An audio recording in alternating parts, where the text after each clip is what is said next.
तो आज मैं जिस मूवी को एक्सप्लेन करने वाला हूँ, इस मूवी के अंदर एक 17-18 साल के लड़के को बड़ी महिला से लगाव हो जाता है। वो उस एज में बड़ी है, उसके 2 बच्चे भी हैं, पर कहानी इतनी सिंपल नहीं है, एकदम घुमा कर कान पकड़े गए हैं। तो मूवी देखने में तुमको जरूर मजा आएगा। तो बिना समय गवाए डायरेक्ट करते हैं मूवी को स्टार्ट। तो ये मूवी है सन 1940 के समय की, जब जर्मन ने पेरिस पर अटैक कर दिया था और जो पेरिस के लोग थे वो पलायन कर रहे थे। पलायन यानी कि वहां से भाग रहे थे, अपनी जगह छोड़कर किसी सुरक्षित जगह जाना चाह रहे थे। तो इसी भीड़ में होती है एक शर्मिला। मैं इसको शर्मिला बुला रहा हूँ क्योंकि इस मूवी के अंदर सभी कैरेक्टर के नाम काफी ज्यादा कंफ्यूजिंग है। कंफ्यूजिंग बोले तो मैं तुमको बता तो दूंगा कि हाँ ये है वो है, लेकिन जब मैं आगे बताऊंगा ना तो तुम लोग समझ नहीं पाओगे कि मैं किसकी बात कर रहा। इसलिए मैं कोशिश करता हूँ कि जो नाम है ना वो अपने हिसाब से रखूं। तो शर्मिला के 2 बच्चे होते हैं, शर और मीला, और यहाँ जितने भी लोग हैं सबकी फटी पड़ी है क्योंकि किसी भी समय जर्मनी आर्मी का जहाज इन पर अटैक कर सकता है। और आगे ऐसा होता भी है, जर्मन्स का बड़ा सा प्लेन इनके ऊपर धूम धड़ाका कर देता है और काफी लोग टैं बोल जाते हैं। अब ये दुर्घटना देखकर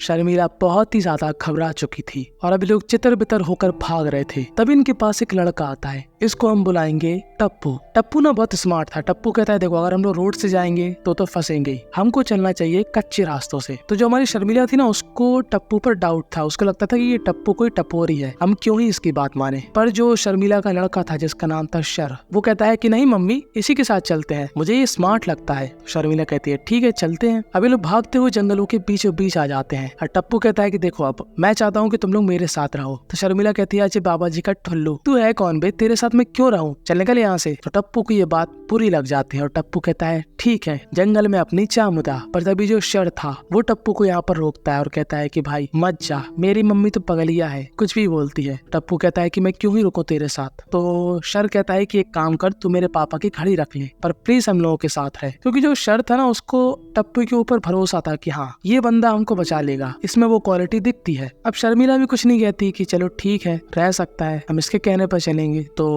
जो टप्पू था वो यहाँ पर शर्मिला को एक सलाह देता है कि देखो अगर हम लोग ये सोचे कि हम लोग बच जाएंगे तो ऐसा पॉसिबल नहीं है। इस वक्त हमको रुकना पड़ेगा कहीं पर, ऐसी जगह जहाँ पर हम लोग खा सके, पी सके, नहा सके, एक सिंपल लाइफ बिता सके। और जैसे ही माहौल ठंडा होगा वॉर रुक जाएगी, हम लोग बाहर आ जाएंगे, फिर तुम तुम्हारे रास्ते में अपने रास्ते। तो शर्मिला कहती है नहीं ऐसा कुछ नहीं होने वाला, हम लोग सेफ जगह पर जाएंगे जहाँ पर शेल्टर है और तू भी हमारे साथ चलेगा। शर्मिला और भी सवाल पूछती है। शर्मिला कहती है कि तू कितने साल का है, तेरे माँ बाप कहाँ पर है। तो टप्पू कहता है कि मैं 17 साल का हूँ और जो मेरे माँ बाप है वो वॉर में टैं बोल गए और मैं उनके बारे में बात नहीं करना चाहता। अब टप्पू तलाश में था कि उसको एक घर मिल जाए जहाँ पर ये लोग रह सके कुछ दिनों के लिए। और इसी रास्तों के बीच जो टप्पू था वो शिकार करके भी दिखाता है। तो शर तो एकदम इम्प्रेस हो जाता है कि वाह ऐसा ही मुझे बनना है। मतलब शर जो था टप्पू का एकदम गुलाम सा बन गया था। वो कहेगा ये दिन है तो दिन मानेगा, वो कहेगा ये रात है तो वो रात मानेगा, क्योंकि शर को बचने की आखिरी उम्मीद टप्पू में ही दिख रही थी कि टप्पू ही हमको बचा सकेगा। और जो शर्मिला की बेटी थी मीला, वो भी टप्पू के साथ खुश थी। अब थोड़ी दूरी पर चलने के बाद टप्पू को यहाँ पर एक बहुत ही ज्यादा खूबसूरत सा घर मिलता है, पर ये घर लॉक था क्योंकि इस घर के अंदर कोई भी नहीं था, क्योंकि जाहिर सी बात है सभी लोग पलायन कर रहे थे। पर टप्पू को सेम टू सेम ऐसा ही घर चाहिए था। अब टप्पू ना देखता है आओ ना देखता है ताओ, सीधा उठाता है अपने पाँव और इस घर में चढ़ने लगता है। अब वो काफी ऊपर चढ़कर घर के अंदर घुस जाता है और पता है क्या करता है, वो यहाँ पर टेलीफोन की वायर काट देता है, रेडियो उसको छुपा देता है, क्योंकि उसको मालूम था कि अगर गलती से भी शर्मिला के हाथ ये सब चीजें लग गई वो यहाँ से भागने की कोशिश करेगी, क्योंकि शर्मिला चाहती है कि वो इस जगह से निकल जाए कैसे भी करके और एक सेफ जगह पहुंच जाए। उसके लिए ये घर सेफ नहीं था और यही सब बातें टप्पू के दिमाग में चल रही थी। और फिर दरवाजा खोल देता है। अब शर्मिला यहाँ पर घर का मुआयना कर रही थी कि उसको कैसे भी टेलीफोन मिल जाए। और जब हमारा टप्पू था वो यहाँ पर पास में बनी टंकी में बंदर की तरह नहा रहा था एकदम मजे लेकर। अब शर्मिला का मूड बहुत ऑफ था कि उसको वो सब चीजें नहीं मिली जो कि वो चाहती थी। अब वो कैसे इस वॉर से निकलेगी, वो कैसे अपने बच्चों को एक सेफ जगह पहुंचाएगी। और इस घर के अंदर ज्यादा खाने का सामान भी नहीं है, हाँ पीने की फुल व्यवस्था है। और वो यही सेम चीज टप्पू को बताती है। टप्पू कहता है कि चिंता नहीं करो, मैं शिकार करके लाऊंगा और हम लोग खा लेंगे अच्छी तरीके से, भूखे नहीं रहेंगे और हम लोगों का पेट भर जाएगा,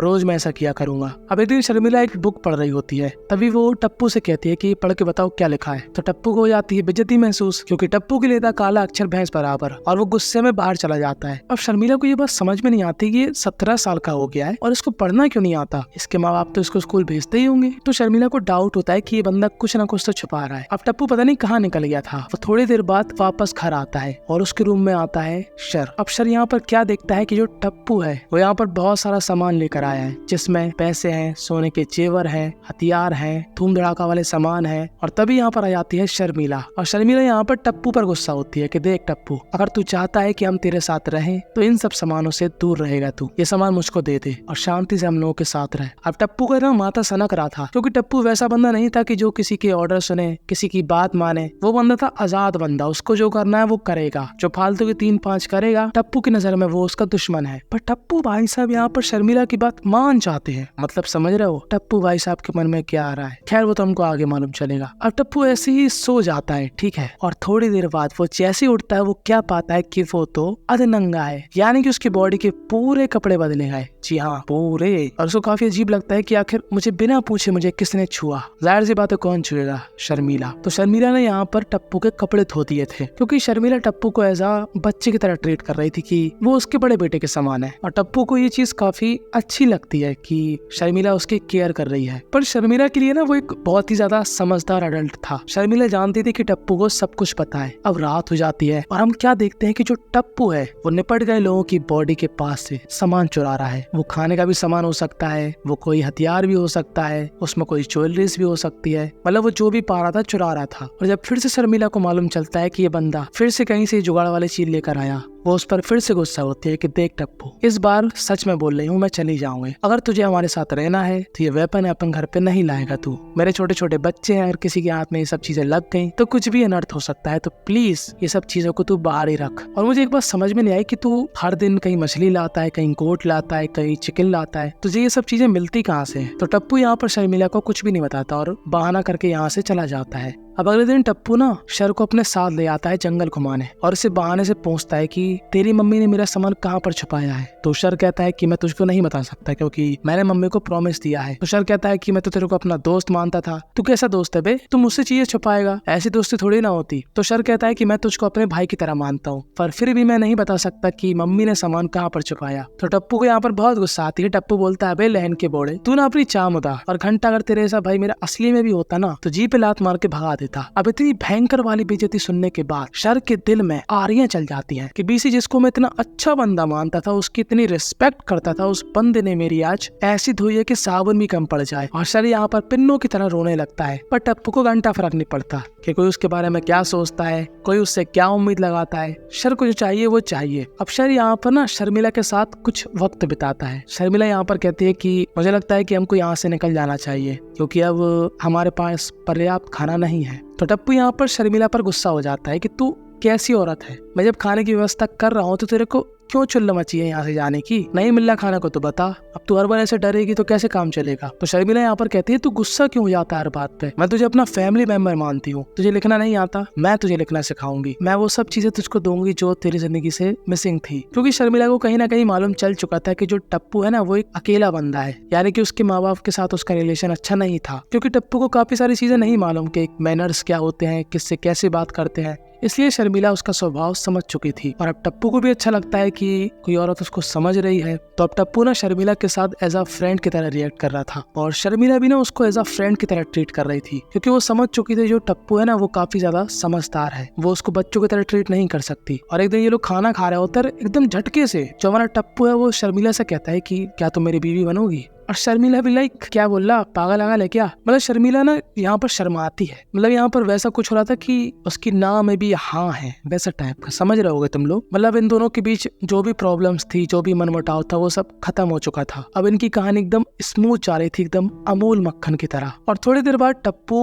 शिकार करने के लिए चला जाता है कि तभी यहाँ पर दो कबाब में हड्डी लोग आते हैं। ये लोग भी पलायन करके यहाँ से भाग रहे थे। अब ये लोग शर्मिला से कहते हैं कि क्या हम लोग आज के लिए यहाँ पर रुक सकते हैं क्योंकि हम लोग काफी थक चुके हैं और कुछ खाया पिया भी नहीं है। तो शर्मिला कहती है क्यों नहीं, आप रुक सकते हैं। अब शर ये बात टप्पू को बता देता है जब टप्पू बाहर से आता है। अब टप्पू को जैसे ये बात मालूम चलती है टप्पू ना बहुत ज्यादा घबरा जाता है। उसको ऐसा लगता है कि कहीं ये लोग जर्मनी के सोल्जर तो नहीं है जो हम लोग को निपटा देंगे। तो टप्पू यहाँ पर शर से कहता है कि देख, अब मैंने डिसाइड किया है कि हम दोनों इनका राम नाम सत्य कर देंगे। और वो छुप छुप कर इनको देख रहा था। अब शर्मिला ने इन दोनों को बता रखा था कि उसका एक बड़ा बेटा भी है। वो टप्पू के बारे में बात कर रही होती है लेकिन वो यहाँ पर झूठ बोल रही होती है कि वो उसका बेटा है। और टप्पू को यहाँ पर बहुत ज्यादा गुस्सा आ रहा होता है इन दोनों पर। उसको ऐसा लग रहा था कि अच्छी खासी उसकी लाइफ चल रही थी और ये साले कबाब में हड्डी आ गए। और वो एक चीज और नोटिस करता है कि जो शर्मिला है ना, वो इन दोनों के साथ कुछ ज्यादा ही कंफर्टेबल हो रही है। मतलब हंस के बात करना, जोक्स मारना, उनके जोक्स को लेना, उनकी केयर करना। तो टप्पू की यहाँ पर जल के ज्वालामुखी हो जाती है और वो यहाँ से बाहर की तरफ भाग जाता है। पर शर्मिला को टप्पू का ख्याल था।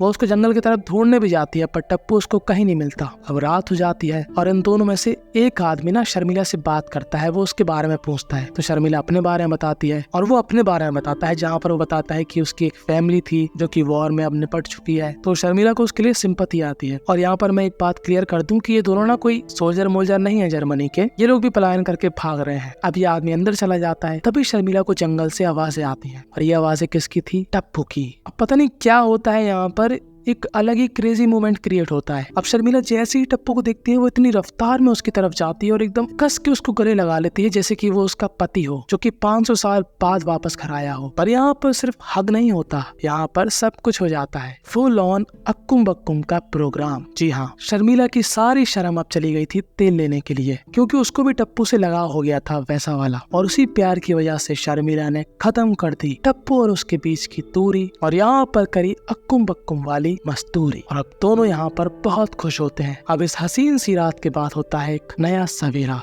और हमको दिखाया जाता है पुलिस वालों का चेहरा। यहाँ पर आए हुए थे पुलिस वाले टप्पू को लेकर और हम लोग क्या देखते हैं कि टप्पू के हाथ में हथकड़ी थी और उसको बेल्ट से मारा गया था। पुलिस वाले यहाँ पर पूछते हैं शर्मिला से कि क्या तुम इसको जानती हो? तभी शर कहता है कि ये हम लोगों का दोस्त है। अब टप्पू को पुलिस वाले गिरफ्तार कर लेते हैं और शर्मिला और उसके बच्चों को अपने साथ शेल्टर में ले जाते हैं, जहाँ पर वो रीजन बताते हैं कि उन्होंने टप्पू को क्यों गिरफ्तार किया। दरअसल जो टप्पू था ना, वो एक बाल सुधार गृह से भागा हुआ लड़का था। वो चोरी चकारी किया करता था पहले, कहीं सोना चुराएगा, कहीं हीरे चुराएगा, कहीं कपड़े चुराएगा, ऐसी चोरी किया करता था। इसीलिए उसको जेल में डाला गया था, पर वो भाग गया था। पर अब वो पकड़ में आ चुका है और जैसा शेल्टर शर्मिला को चाहिए था अपने और अपने बच्चों के लिए, वो उनको मिल चुका था। और बस यहीं पर ये मूवी थी एंड हो जाती है। इस मूवी से हमको यही सीखने को मिला कि छोटा बच्चा जान के हमको ना फुसलाना रहे, क्योंकि आजकल के जमाने के 17-18 साल के बच्चे इतने हरामी हो चुके हैं ना कि भाई साहब मैं क्या ही बताऊं तुमको। टिंग से लेके टोंग तक और डिंग से लेके डोंग तक उनको सब कुछ मालूम है। फिलहाल आपको क्या लगता है कि शर्मिला को टप्पू के साथ अक्कुम बक्कुम करना चाहिए था कि नहीं? आप लोग कमेंट में अपनी राय बता सकते हो। और हाँ, एक ऐसा बंदा जो कि पागल हो चुका है क्योंकि उसको अक्कुम बक्कुम नहीं मिल रहा और वो हर किसी पे गंदी नजर गड़ा है कि कहीं इसकी मिल जाए, कहीं उसकी मिल जाए। मतलब एकदम बोरास आ गया है वो बंदा। और ऐसी हालत में वो ऐसी ऐसी हरकतें करता है ना कि तुम लोग देख लोगे ना तो तुम लोग का दिमाग ना फट जाएगा। अगर तुम उस बंदे की स्टोरी जानना चाहते हो तो तुम लोगों को देखना पड़ेगी ये वाली video. Follow me on Instagram, subscribe my channel now. बस।